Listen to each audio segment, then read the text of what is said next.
think in terms of where it's all headed, we're probably in the third big wave of what's going on the web. I think the first wave many years ago was probably the wave of the portal, the likes of Yahoo, MSN, AOL, sort of helping early adopters navigate the complexity of the Internet. The second wave was all about search and sort of Internet users finding out that the way to surf the web was via search engines like Google. Then through broadband penetrations and the growth of mobile, etc., I think social networking and professional networking started taking off. And one only has to look at the stats of a YouTube or a LinkedIn or a Facebook to see how the growth of social networking and professional networking has taken off. But yet, in many ways, I think we're still in the early stages of this. So I think there's still a long way to go on this third wave, especially on the enterprise front, where enterprises start taking advantage of all these professional networking tools. Hey, that's wonderful stuff, Cliff, and thank you for your time. And one last question. We always like to ask our guests, what books or what sites are they excited about these days that they visit? Either books you've read or wonderful business sites you go to each day. What, if you could think of a couple of things to say, what's getting you thinking, either blogs, a great book, or a great site? Book-wise, I'm a big fan of Thomas Friedman. World is Flat, for example. Thoroughly enjoyed that book, and I think some excellent anecdotes within that book. And I recently had the pleasure of actually watching him talk. And it's just wonderful hearing a guy like that talk about his experiences across the globe. Likewise, someone like Malcolm Gladwell, I think, has a lot to teach us about global communities, etc. Sites that I visit, wow. I tend to have a targeted number of sites that I go to fairly often. I'm an avid photographer. I go to sites like B&H Photo or Amazon to buy a lot of my photographic gear. I'm a big user of eBay. I'm a very avid user of Google. So, yeah, I'm on LinkedIn every morning. It's the first thing I do every morning when I wake up. I go to LinkedIn, and it's my business intelligence tool for the day. I see what all my colleagues are up to. I look at their status updates. I read articles that they recommend. So, again, I would stress the importance of having a good number of trusted connections to actually assist you in finding out what's going on in the world, or the world that we live in. Great. And Cliff, just one final thing. You're in New Zealand this next week for a social media conference. Is that right? Indeed. I'm there Monday and Tuesday, Mike. Wonderful. Can you tell us anything about it and the name of it, or how would listeners connect to you, Cliff? Can they connect to you on LinkedIn to find out a bit about the conference after you've done it, or anything like that? The conference is called Social Media Junction. We do have. I see that they're up and running on Twitter. I don't have it available at hand, Mike, but we can certainly make that available to listeners. And yes, indeed, I think it's going to get a lot of press in the New Zealand market, so I look forward to being down there. Look, Cliff, on behalf of Frog Recruitment, I thank you very, very much for your time today and the wonderful information you've given us. Lots to think about. Social media is here to stay, and thank you for your time, Cliff Rosenberg. Thanks so much, Mike. Pleasure, and look forward to meeting you someday. Be well. Bye. Bye-bye now. Bye. Thanks for that, Cliff Rosenberg. What a wonderfully wise man he is, the Managing Director of LinkedIn for Australasia, and he'll be in New Zealand next week. And now it gets even better, as they say in the ads. We have Linda Coles of Blue Banana. Now, Linda describes herself as what she does is build and maintain relationships online, is Linda's handle. Linda eats, sleeps, and works in that place where business and social media meet. Linda also writes an online blog for an outfit called the Social Media Examiner. And it gets more exciting. Linda has a book in the works on the whole vast subject of social media. So welcome, Linda Coles. Hello, Mike. Thank you for having me. Look, it's great to have you here, Linda. And as I said, was going to add in my little intro there, if Linda met someone like a social media beginner in person, Linda would probably say, it's not the small that get eaten, it's the slow that get beaten. Is your business really online yet? Is that right, Linda? Absolutely. I made that saying up, but it is so, so true. And social media gives a small company a platform to compete with the big guys. So the small coffee shop can compete with Starbucks online with things like Facebook. So there's absolutely no reason why companies in New Zealand can't actually really make use of the platforms that are available.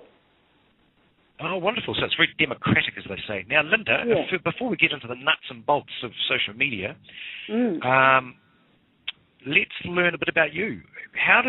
What was your aha moment in your life that you decided to get into this new media gig?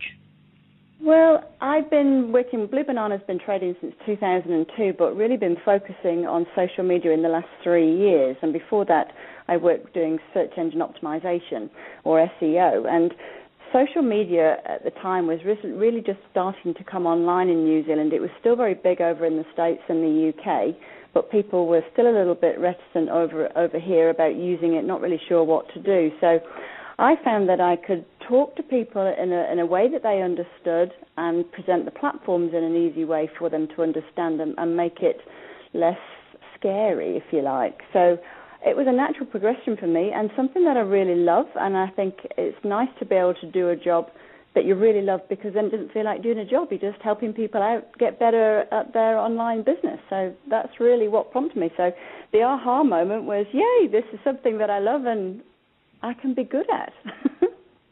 Okay, well, that's a good answer. Now, what I'd love to know, we've talked to Cliff Rosenberg, the Australasian MD for LinkedIn, and what we'd love to know, what is your definition, and give us a quick overview of the term social media.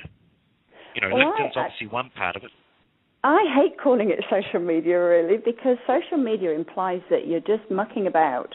You're you're playing around on Facebook, and it's all for social good. And it's not. It's a business tool. So that's why I refer to it as networking online and building relationships, because that is what you are doing. And I think when people realize that they are spending time on their business networking, it just happens to be online rather than down the road at a local chamber event, that people will see the value in it and do it more. So strip away that social media side of those words and call it something different, and people are a little bit more, they're happy to do it more, I think, because, like I say, they feel that they're actually building a business, just happens to be online.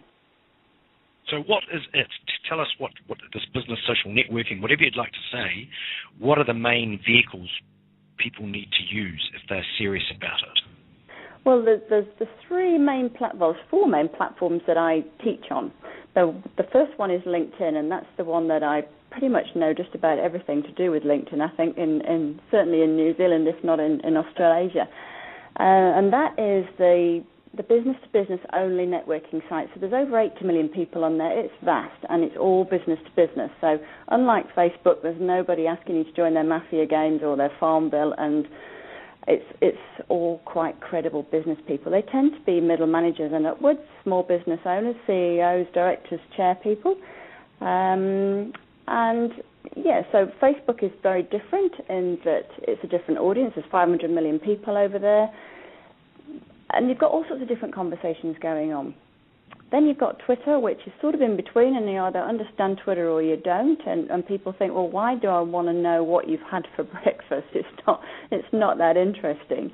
But it can be when you realize how you can actually use it. And so, for instance, if you're trying to get in touch with a particular CEO of a company because you'd actually quite like to start building a relationship with him for your business in some way, shape or form, and maybe he has a Doberman dog, and he's just tweeted that he's out walking his Doberman and he's off down the park to watch his son in a soccer tournament. And maybe you've got a Doberman dog, or maybe your soccer tournament for your son was last week. So you might just chip in there and say, hey, my son's soccer tournament last week, he unfortunately lost the game, but hey, I hope your son has a better time than mine. Or talk about something that you've got in common. He then knows that you exist, because without that short little conversation, he's no idea that you're even around. And then the other platform that I train on is YouTube, and making use of video as a platform, which is fast becoming the norm, really. So if you're not on video yet, that's the next thing really to start focusing on. So those are the four main places that I spend my time training. Okay, so give us an example of a business in New Zealand that could be online on YouTube. How, if we've got a lot of recruiters listening today, you don't have to answer to recruitment exactly, but just in business in general, they're thinking YouTube, how the hell, what could that do for my business? Can you take us through what it could do? Well, I can give an example how they get onto YouTube. Yeah, I mean, how Jane at Frog has, in fact, used YouTube herself to promote and fill a vacancy with the Motat video that's up on YouTube now. I mean, it's had something like 600 hits, which for a video on Motat is great. You might think it's not a very exciting video, but what it does, and the purpose of the video, was to introduce the rest of the team to a prospective candidate. So anybody could go on there and have a look when they're thinking about applying for this position, meet the rest of the team, see what the job's about, and it's just a different way of doing things. It gives Motat a bit of exposure too, and it gives Frog a bit of credibility, or extra credibility, because they're doing something different, they're trying something new, and I don't know what the outcome of that was, but whether it worked or not, but it certainly gives everybody exposure, and it's just a great tool to actually utilise. So from a recruitment point of view, if you've got a quirky job, or something that's just a little bit different that you're having trouble filling, then why not create a bit of buzz around it and shoot a quick video? Okay, so what you're saying, if I could cut through, so a lot of people who are a bit older probably hear the term social media, social networking, whatever, and they get a bit, they glaze over. What you're saying is LinkedIn, Facebook, Twitter, and YouTube are just another idea of getting a presence for your company out there. Is that right? Is that a simple thing that you're talking about? That's right. You want to be on as many people's radar as you possibly can. So those four mediums are the most common at the moment. And yes, there's plenty of other different platforms coming up, plenty of other different things, but most of us are struggling to get hold of the four. So take your time, look at one, figure out how to use it, how your business can use it, and then move on to the next one. Don't think you've got to go out there and try them all, because you'll end up just getting fed up with it because you won't be able to give it time. So look at one. LinkedIn would be the first thing that I would definitely recommend, because it is all business to business, and everybody should have a profile on LinkedIn. Even if you're not going to use it for networking much, you still need to have a good profile, because people will be checking you out. So if you've got an appointment with somebody, they might not necessarily search for you on Google, but they might just straight go to LinkedIn and see more about you there. So if it's not up to scratch, that could be damaging to your own personal brand. So LinkedIn is your main one. Okay, so tell us about, just as I said, when we spoke before, you and I, I'd love to know from you any sort of case studies or general stories you've got about where a couple of businesses where this is working very well for them. They've got on the social networking, business networking online medium, and it's working. Yeah, well, I asked a question on LinkedIn probably about 18 months ago now. I needed some help with something, and a lady in Canada came back to me who was in the group and said, I can help you, but I know somebody that's a little bit closer to home in New Zealand for you. Do you mind if I pass your details on? So, no, not at all. So she passed the details on, and I got an email from this other lady called Sarah a week or so later, and she said to me, I know your name. I've seen your name somewhere. Are you going to the networking event today up at Professional that Professional were hosting in town? And I said, yes. She said, well, so am I, and I must have seen your name on the RSVP list somewhere. So by the time we got there, we had already got this quirky little story of how we'd met just by the lady in Canada that had put us together, and we were actually going to be meeting that day for lunch in Auckland.